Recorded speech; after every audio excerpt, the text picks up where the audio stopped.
오늘 본문을 중심으로 구원의 도구로 쓰임받는 방법이라는 제목으로 함께 말씀을 나누기 원합니다. 우리는 믿지 않는 자녀들, 또 가족들, 또 친척들, 또 직장 동료나 우리가 늘 만난 이웃들, 마음 한켠에 그들도 예수 믿고 구원받으면 좋겠다라는 마음 우리는 가지고 있습니다. 그것을 원하십니까? 그런데 만약 우리가 원한다면요, 성경에 나온 전도의 원리를 따라 우리가 실천하며 살아가는 삶이 필요하다는 사실입니다. 오늘 본문은 예수님께서 생전에 어떻게 전도하셨는지 여러 부분 중에 하나의 모습을 말씀해주고 계시는데요, 그 과정을 좀 자세히 들여다볼 수 있는 본문입니다. 오늘 본문을 중심으로 두 가지로 함께 나눌 때 우리가 말씀대로 실천함으로 구원의 열매를 우리 삶 속에서 맺으며 살 수 있기를 주님의 이름으로 축복합니다. 첫 번째로 같이 읽어볼까요? 시작. 찾아가서 만날 때 역사가 일어납니다. 아멘. 그 당시 유대 지역에서 갈릴리 지역으로 가려면 사마리아는 그 중간에 있는 지역을 통과해야 됩니다. 그런데 그 당시 유대인들은 사마리아 사람들을 저주받은 사람이요 이방인처럼 여겼기 때문에 그 땅조차도 밟기를 원하지 않았어요. 그래서 지름길로 사마리아를 통과하지 않고 삥 돌아서 가곤 했습니다. 근데 오늘 예수님은 오늘 본문에서 이상하게 사마리아를 통과해서 가셨다라는 점입니다. 4절인데요, 사마리아를 통과하여야 하겠는지라 이렇게 성경은 기록되어 있습니다. 보시면 통과하여야 하겠는지라, 반드시 그것을 지나가야만 하겠는지라. 무엇이냐? 분명히 사마리아 지역을 통과해야만 하는 분명한 목적과 이유가 예수님에게 있으셨다는 것이에요. 바로 사마리아 여인, 그 여인을 만나기 위한 분명한 이유와 목적을 가지고 그곳을 가로질러 가셨다라는 사실입니다. 돌아보면 저도 예수님 믿기까지 참 많은 사람들이 나를 찾아와 주었다라는 생각을 하게 됩니다. 중고등부 때 그때 부임하신 전도사님 기억이 아직도 생생합니다. 참 열정적으로 예배에 갈 때마다 또 개인적으로 만나주시고 찾아와 주시고 대화하고 그렇게 교제를 나눴습니다. 그 만남이 저에게 있었어요. 저를 찾아오셨던 만남. 또 저는 평범한 고등학교를 다녔는데요, 그래도 그 학교에는 그 기독교 동아리가 있었어요. 어렴풋해서 기억은 희미한데 그때 어떤 사람이 저를 찾아와서 그 기독교 동아리를 점심시간에 점심을 빨리 먹고 가서 예배를 드리는 거거든요.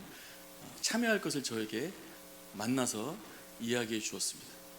청소년 시절에 교회에서도 은혜를 많이 받았지만 사실 저에게 학교에서의 만남이 없었으면 신앙이 성장하기에 굉장히 어려웠겠다는 생각을 지금 이렇게 돌아보게 됩니다. 누군가 찾아왔을 때 역사가 일어난다는 것입니다. 너무나 상식적인 말이지만 너무나 우리가 간과할 수 없는 중요한 부분이 바로 이 점이라는 것이죠. 여러분을 찾아와서 만나 주었던 사람은 누굽니까? 여러분 예수 믿기까지 여러분을 찾아와서 조금이라도 도움의 손을 베풀었던 사람은 누굽니까? 지금 한국 땅에 미국이나 호주 등지에서 선교사님들이 우리에게로 찾아와서 만나주지 않았으면요, 결코 이와 같은 역사는 이루어질 수가 없다라는 사실이에요. 오늘 우리는 이러한 구원의 은혜와 이 풍성한 은혜와 행복을 누릴 수는 절단코 없다는 것입니다. 누군가 찾아와서 만나 주었다는 것입니다. 그것이 결코 쉬운 일이 아니라는 것이죠. 그런데 중요한 것은요, 모든 만남이 다 역사가 일어나는 만남은 아닙니다. 우리는 자녀들을 매일 보지 않습니까? 매일 만납니다. 저도 집에 갈 때마다 아이들을 봅니다. 매일 만나고 아내와 남편을 또 자녀들을 매일 봅니다. 직장 동료와 가족들을 찾아가서 매일 만납니다. 그러나 그냥 만남은 오늘은 말하는 그 만남은 아니라는 것이죠. 오늘 예수님은 사마리아로 가셔야만 됐습니다. 즉 뜻을 정하고 분명한 목적을 가지고 그곳을 통과하셨다라는 것이죠. 저희 집에는 3명의 아이들이 잘 아시지만 있습니다. 매일 아이들을 만나는데요, 생각해보면 늘 같은 만남이 아니라는 생각이 들었어요. 아무 생각 없이 어쩌면 귀찮듯이 그냥 지나치는 만남이 있습니다. 그렇게 하루가 그냥 지나갈 때도 있어요. 부모와 자녀 간에 그냥 친근한 만남도 있고요. 어떤 때는 예수님을 나누며 예배드리며 교제하는 그런 만남도 있습니다. 또 어떤 때는 하나님 주시는 감동을 가지고 특별한 말을 건넬 그런 만남도 있죠. 여러분, 하나님께서 여러분 마음속에 부담으로 주시는 그런 분들, 떠오르시는 분들 계십니까? 우리가 그들을 작정하고 기도함으로 그들을 찾아가서 만나실 수 있기를 주님의 이름으로 축복합니다. 우리가 기도함으로 먼저 그들의 이름을 하나님께 올려드리고 하나님의 도우심을 우리가 먼저 구하기를 소망합니다. 그리고 하나님이 주신 그 은혜와 힘을 가지고 예수 그리스도의 이름을 가지고 목적을 가지고 그들을 또 만나시기를 간절히 바랍니다. 그냥 힘 다 빼고 그냥 이렇게 만나는 게 아니라 하나님 주시는 감동과 결단을 가지고 예수 그리스도의 이름으로 사람들을 긴장하면서 만나는 상황. 그것이 하나님께서 우리에게 원하시는 만남의 생활이라는 것이. 예수님 생전에 70명을 따로 세우셨습니다. 그리고 그들을 전도하러 보내시는 사역들을 하셨습니다. 그런데 그들이 전도하러 보내실 때 그들이 한 일들이 있어요. 첫 번째는 기도하는 일이었습니다. 하나님은 그들에게 기도를 명령하셨어요. 두 번째 한 일은 둘씩 짝지어서 전도 현장으로 보내는 일을 하셨어요. 하나님이 택하시는 사람들을 찾아서 둘씩 그들을 찾으라고 보내셨다는 것이에요. 예수님의 대위임령에 가장 중요한 단어는요, 중요한 단어 중에 하나는요, 가라라는 단어입니다. 마태복음 28장 18절 이하에 예수님께서 나와 말씀하여 이르시되 하늘과 땅의 모든 권세를 내게 주셨으니 같이 읽겠습니다. 시작. 그러므로 너희는 가서. 첫 번째 순종의 명령이 뭐라고요? 너희는 가라라고 우리에게 말씀하고 계세요. 가라. 우리가 말씀에 순종하여 간다면은 절반 이상 된 것입니다. 그때부터 하나님이 하실 것입니다. 구원의 역사는요, 하나님이 하시는 것입니다. 따라서 하나님의 역사는 우리가 주님의 말씀을 순종하여 갈 때, 순종할 때 나타나게 되는 것이에요. 즉 순종함으로 찾아갈 때 하나님은 뭔가 역사를 시작하신다는 것이죠. 저는 3남매인데요. 한 살 아래 동생이 있습니다. 표현은 잘 안 하지만, 저 표현을 잘 못하지만 되게 사랑하는 동생입니다. 한 살밖에 차이가 안 나는데 제가 한참 형처럼 느껴집니다. 왜냐하면 저는 어렸을 때부터 키가 항상 컸고 등치가 요만은 아니지만 늘 등치가 늘 있었습니다. 그래서 아무도 저를 쉽게 건드리지 못했습니다. 근데 동생은 어려서부터 허약하고 키가 작고 약했어요. 저한테 참 괴롭힘도 많이 당하고. 그래서 근데 생김새는 굉장히 달라요. 근데 지금은 덩치가 비슷합니다. 많이 컸습니다. 제가 예수 믿고 한참 고등학교 은혜 받을 때 동생도 같이 은혜를 받았어요. 근데 그 깊이가 좀 약했습니다. 신앙의 뿌리는 있어요. 믿음이 있고. 근데 나중에 제빵의 길로 들어서면서 그 길은 쉬는 길이 아니더라고요. 매일같이 출근하고 새벽부터 일해야 되는 그런 일인데 교회와 점차 멀어지기 시작했습니다. 최근에 몇 년 전에 경기도 오산에서 제과점으로 오픈했습니다. 너무나 기뻐서 찾아갔습니다. 차를 타고 혼자 올라갔습니다. 그래서 일을 좀 도와주고 했습니다. 근데 찾아간 목적이 있었어요. 어느 정도 일이 마무리되고 나서 동생과 뭐 늘 종종 얘기하지만 재수 씨와 앉아서 이야기를 나눴습니다. 그들을 위해서 하나님의 말씀으로 권면하고 그들의 구원과 그들의 또 사업을 위해서 축복하며 기도했습니다. 무슨 말이냐? 우리가 목적을 가지고 그런 하나님을 의지하며 예수 그리스도 이름으로 만나는 만남 속에 하나님이 함께 하신다는 것입니다. 저는 하나님이 분명히 일하고 계신다고 믿습니다. 우리의 만남이 그냥 스쳐 지나가는 만남이 아니라 이러한 만남들이 우리 삶에 계속될 때 하나님 우리 삶을 더 풍성하게 역사하실 줄을 믿습니다. 이번 기회에 우리가 사랑하는 이들을 향해서 그들의 이름을 올려드리고 기도하는 시간 되시기를 주님의 이름으로 축복합니다. 우리가 가만히 앉아만 있으면 아무 일도 일어나지 않습니다. 주님은 분명히 가라라고 말씀하셨습니다.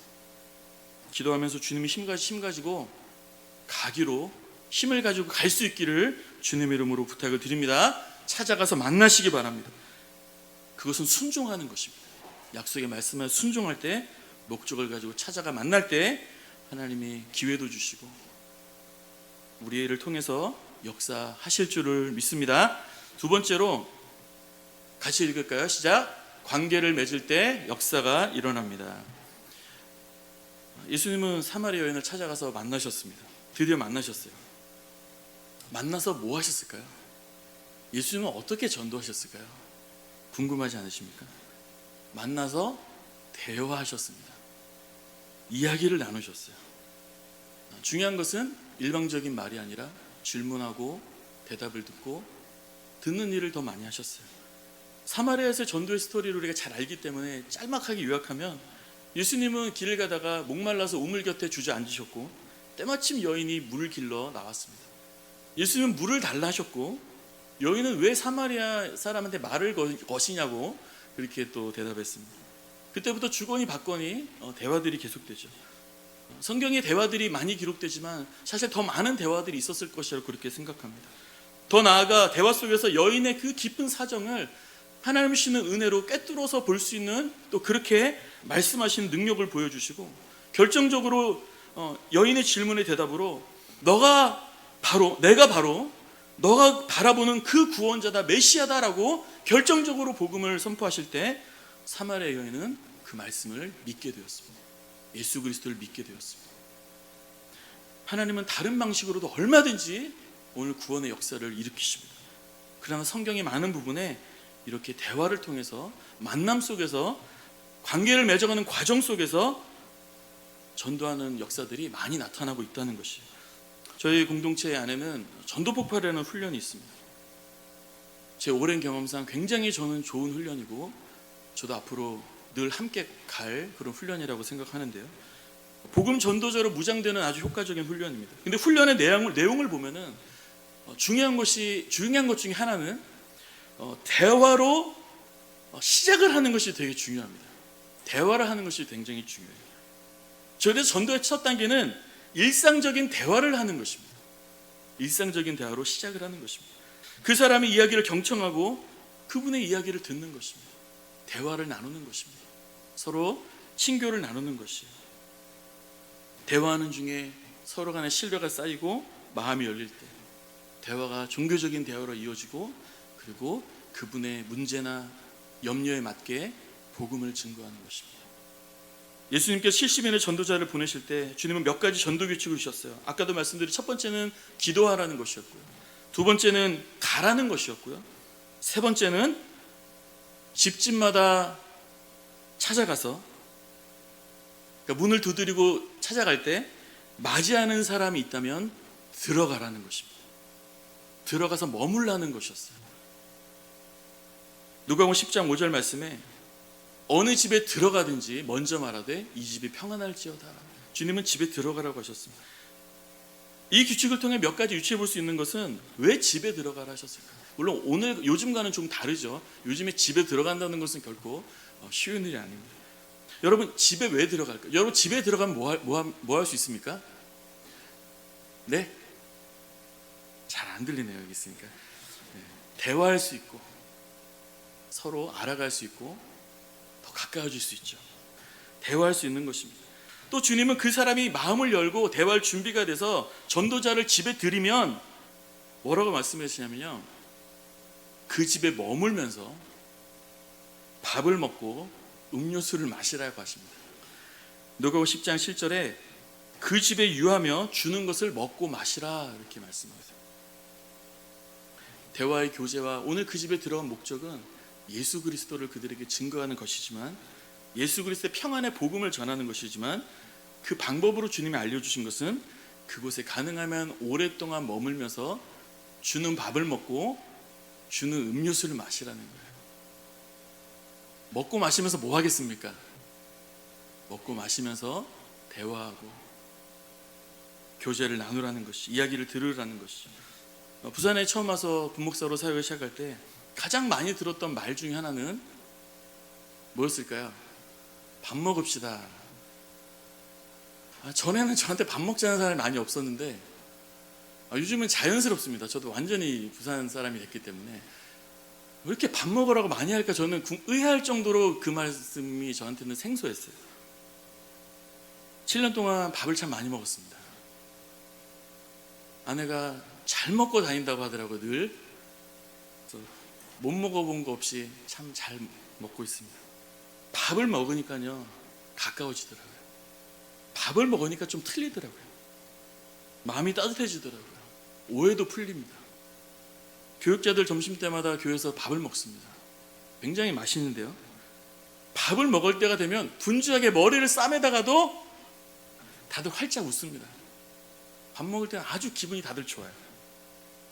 밥에 뭔가 힘이 있는 것 같아요. 예수님 사마리아 여인과 대화를 나눌 때, 관계를 맺어갈 때 여인의 마음이 그곳에서 열렸습니다. 예수님에 대한 믿음이 생겨나기 시작했습니다. 마침내 예수 그리스도께서 구원자이심을 선포하셨고 그는 예수 그리스도를 믿게 되었습니다.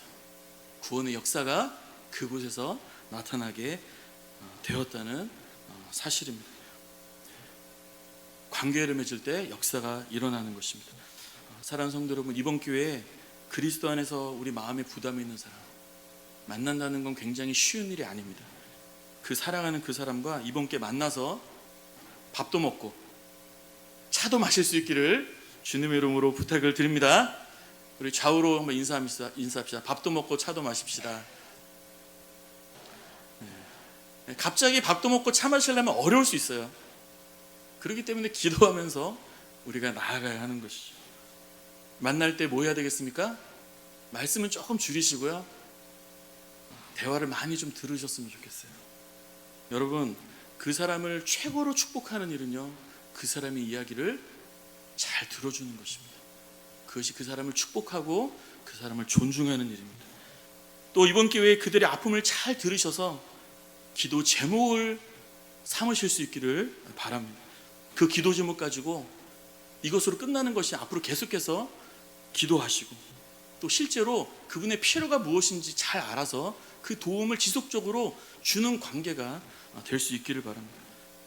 온 공동체가 이 과정을 통해서 구역장님들은 좀 당겨주시고 우리 구역원들은 좀 밀어주시고 또 모일 때마다 이것을 위해 서로 나누고 기도하면서 서로 순종하기를 힘써 함으로 말미암아 하나님의 은혜를 경험하시기를 주님의 이름으로 축원합니다. 하나님이 주님께서 주님의 사람들을 돌아오게 하시는 일에 우리를 사용하기를 원하시고 우리를 사용하실 줄을 믿습니다.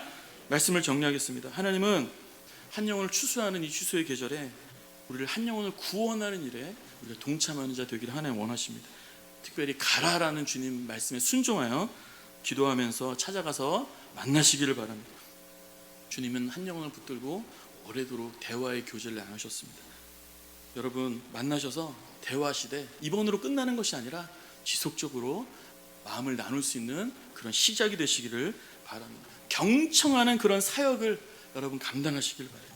그리고 경청하면서 그들의 아픔을 알게 되었다면 오늘 이것으로 끝나지 말고 앞으로도 지속적으로 실제로 할 수 있는 범위 내에서 섬기고 필요를 채워주고 기도하는 이 일을, 오늘 이와 같은 사역을 우리가 평생에 이 땅에 긴장하면서 살아갈 때 나는 반드시 우리의 삶을 통하여 놀라운 일들을 행하실 줄을 믿습니다. 그렇게 살아가시기를 주님의 이름으로 축복합니다. 살아계신 하나님, 은혜와 사랑을 감사합니다. 하나님, 우리를 죄와 사망에서 구원하여 주시고 우리 주변에 하나님 잃어버린 영혼들을 향해서 불쌍히 여기는 마음들을 우리에게 허락하시는 것을 하나님 감사합니다. 하나님, 우리의 힘으로 할 수 없사오니 하나님, 기도로부터 시작하는 온 교회 공동체 성도님들 다 되게 하여 주옵소서. 이 축복된 사역에 우리가 모두가 동참할 수 있도록 함께 힘을 모으는 복된 시간이 되게 하여 주옵소서. 하나님, 우리에게 힘주시길 원합니다. 우리를 감동하여 주시기 원합니다. 우리의 용기를 주시기 원하고 그들을 향한 우리의 마음을 풀어주시길 원합니다. 그들을 찾아갈 수 있게 하여 주옵소서. 그들을 만날 수 있게 하여 주옵소서. 하나님, 만날 수 있도록 만남의 문을 열어 주옵시고 그들을 식사도 하며 교제하며 그들의 이야기를 들어주며 그들 위해 기도하며 그들의 필요를 섬겨주는 하나님, 이 관계전도의 이 과정을 통하여 하나님이 한 가지 한 가지 이루어 가신 일들을 경험할 수 있도록 하나님 역사하여 주옵소서. 우리 마음속에 소원으로 있는 그 아버지 사랑하는 이들의 구원을 하나님 우리 눈으로 마침내 목도하게 되기를 원합니다. 그 일이 속히 일어나게 하여 주옵시고 이 시간이 바로 그 시간 주여 되게 하여 주옵소서. 하나님, 우리를 통해서 역사하시고 우리를 그 구원의 도구로 사용하실 것을 우리가 믿고 간절히 소망합니다. 살아계신 예수 그리스도 이름으로 기도드립니다. 아멘.